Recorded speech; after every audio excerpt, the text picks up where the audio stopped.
Indian council Faizpur शरीफ ward number 6 बोआ गुजरा से जो इस महफिल के रूह रवा भी हैं, मेज़बान भी हैं और दूल्हा भी हैं, मोहम्मद साजिद मलक साहब से कि वो स्टेज पे आए और अपने ख्यालात का इज़हार करें। शैतानिर्रजीम बिस्मिल्लाहिर्रहमानिर्रहीम। सबसे पहले तो मैं आज के मेहमान खुसूसी जनाब चौधरी खुशनूर साहब और दीगर जितने भी मेरे बुज़ुर्ग साथी नौजवान इधर तशरीफ़ लाए, अस्सलाम वालेकुम।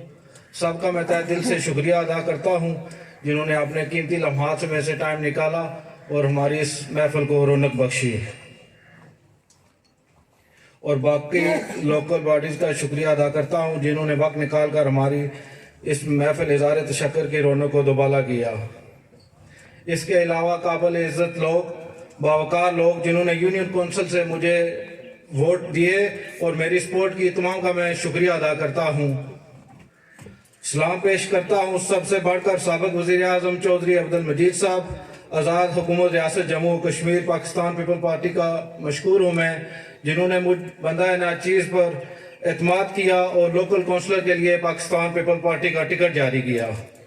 और इसके अलावा वार्ड के तमाम लोगों का मैं शुक्रिया अदा करता हूँ जिन्होंने मुझे वोट दिए और इस सख्त मौसम में और सख्त रातों में इलेक्शन कैंपेन में हिस्सा लिया। फर्दन मैं दोस्तों का नाम लूँ तो लिस्ट काफ़ी लंबी है, तो सबका मैं बहुत शुक्रिया अदा करता हूँ। स्पेशली आज ख्वाजा दरीस साहब का मैं नहायत ही मशकूर और ममनून हूँ कि जिन्होंने मेरे हक़ में दस्तबरदारी की और मुझे ये इलेक्शन लड़ने का मौका मिला और अल्लाह ताला ने मुझे कामयाबी दी। और इसके अलावा मैं मास्टर फारूक साहब, ख्वाजा दरीस साहब, चाचू शमीर साहब और दीगर जितने भी बुजुर्ग दोस्त और नौजवान हैं जिन्होंने मेरे इस इलेक्शन में मुझे मेरा भरपूर साथ दिया और कैंपेन में साथ दिया, सबका मैं तहे दिल से शुक्रिया अदा करता हूँ। और इसके अलावा मसाइल के हवाले से जहाँ तक मुमकिन हो सका हम जो लोकल कौंसलर मुंतखब हुए हैं और जहाँ तक हो सका हम इंशाल्लाह आपका भरपूर साथ देंगे और इंशाल्लाह आपको मायूस नहीं करेंगे।